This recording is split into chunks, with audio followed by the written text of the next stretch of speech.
నమస్తే, నేను ఇందు. తిరుమల క్యూ లైన్లలో సౌకర్యాలు సరిగ్గా లేవంటూ వైసీపీ నేతలైతే వీడియోలు చిత్రీకరించి ఆరోపిస్తున్నట్టు తెలుస్తుంది. మరి దీని గురించి మాట్లాడడానికి మనతో పాటు సీనియర్ అనలిస్ట్ అంకమ్మ చౌదరి గారు ఇప్పుడు మనతో ఉన్నారు. నమస్తే సార్. సార్, మరి తిరుమలలో క్యూ లైన్లలో సౌకర్యాలు సరిగ్గా లేవంటూ వైసీపీ నేతలైతే వీడియోలు చిత్రీకరించి మరి అయితే చూపిస్తున్నారు. ఏమంటారు సార్ దీని గురించి?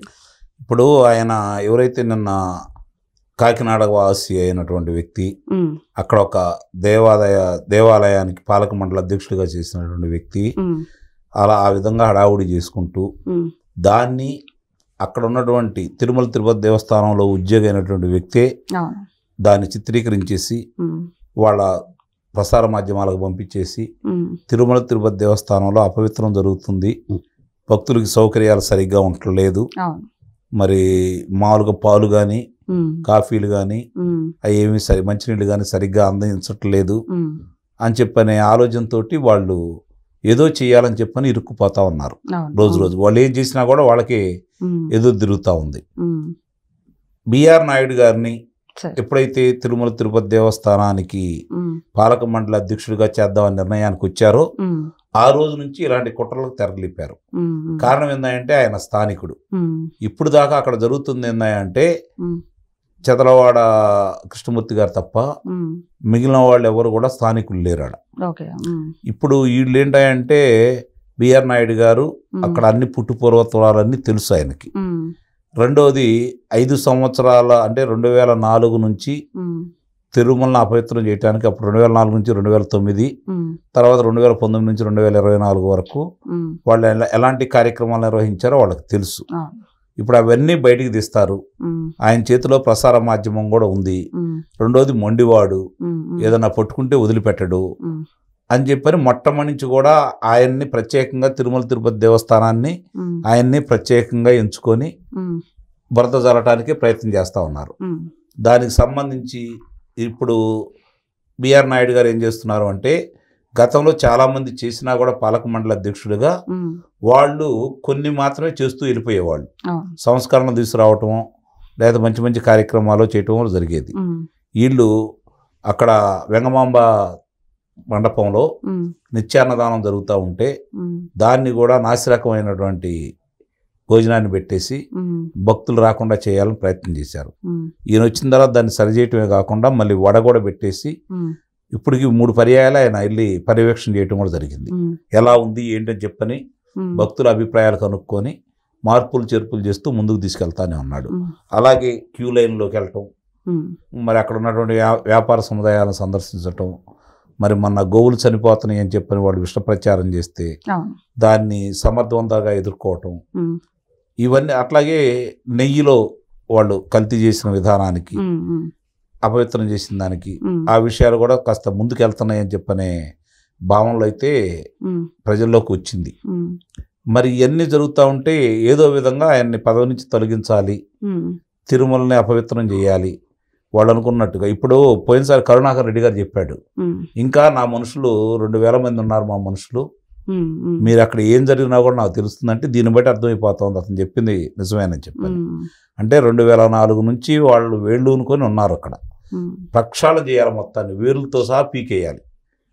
పీకేయటానికి ఎవరు ఎట్లా చేస్తున్నారో వాళ్ళ గురించి చూసుకొని నిస్సందేహంగా కూడా ఇప్పుడు ఒక్కొక్కళ్ళని బయటకు తీసుకొస్తున్నారు. కాబట్టి ఈ జరిగిన దాంట్లో వీళ్ళందరూ సహాయ సహకారాలు లేకుండా అయితే జరగవు కదా.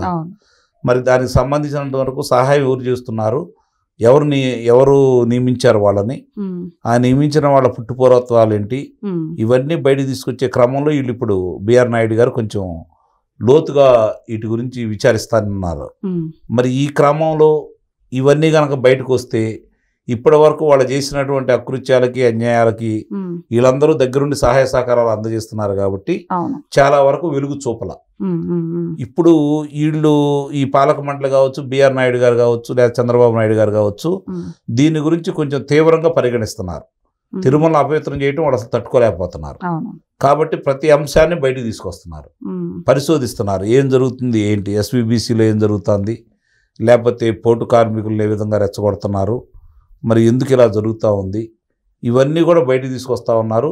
ఎక్కడ ఏ విధంగా వాళ్ళు గతంలో అపవిత్రం చేయటం కోసం, వాళ్ళ ఆధిపత్యాన్ని నిలుపుకోవడం కోసం వాళ్ళు ఏ విధంగా ప్రయత్నం చేశారో అన్ని విషయాలను బయటకు తీసుకొచ్చే క్రమంలో భాగంగా ఇవన్నీ ఎక్కడ బయటకు వస్తాయి అన్న ఉద్దేశంతో వీళ్ళు ముందుగానే అక్కడ బిఆర్ నాయుడు గారిని అప్రతిష్ట పాలు చేయడానికి, లేదా ప్రభుత్వాన్ని అప్రతిష్ట పాలు చేయడానికి, భక్తుల్లో గందరగోళం సృష్టించడానికి వీళ్ళు ప్రయత్నం అయితే చేస్తున్నారు.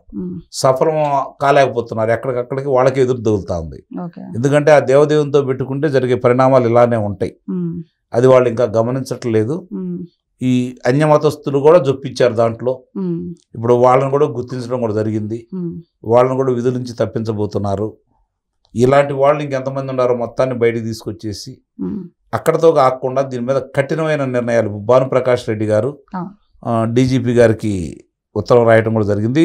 ఈరోజు వెళ్ళి ఆయన కలుసుకుంటా అన్నారు. ప్రత్యేకంగా కలుసుకొని తిరుమల తిరుపతిలో ఏం జరుగుతుంది వివరాలన్నీ చెప్పి విచారించి దానికి బాధ్యులైన వాళ్ళందరి మీద చర్యలు తీసుకోమని చెప్పారు. ఆయన కూడా పాలక మండలి తరఫున ఆయన కూడా చెప్పబోతున్నాడు. ఇవన్నీ ముప్పేట దాడులు జరుగుతూ ఉంటే అన్ని విషయాలు బయటకు వస్తాయి అన్న ఉద్దేశంతో ఇలాంటివన్నీ బయటికి తీసుకొస్తున్నారు. ఇంకెన్ని చేస్తారు? ఎందుకంటే వాళ్ళకి ప్రజల్ని రెచ్చగొట్టడం, ప్రజలకు ఏదో జరిగిపోతుందని చెప్పి అపోహలు సృష్టించటం, తద్వారా రాజకీయ లబ్ధి పొందడానికి ఆలోచిస్తున్నారే తప్ప సమస్య పరిష్కారాలు కానీ ప్రభుత్వం తీసుకొచ్చినటువంటి విధి విధానాలలో ఏం తప్పులు ఉన్నాయో దాని గురించి అయితే మాట్లాడరు.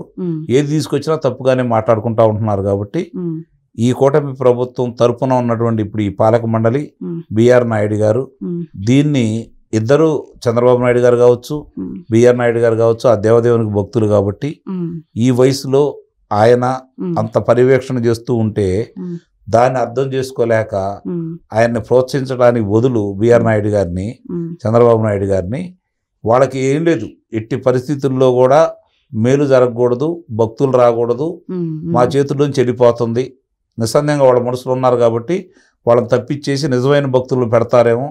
నిజంగా నిజమైన భక్తులు అందరూ వచ్చి అక్కడ ఉన్నారనుకోండి, ఇలాంటి మోసాలకు ఒప్పుకోరు కదా వాళ్ళు.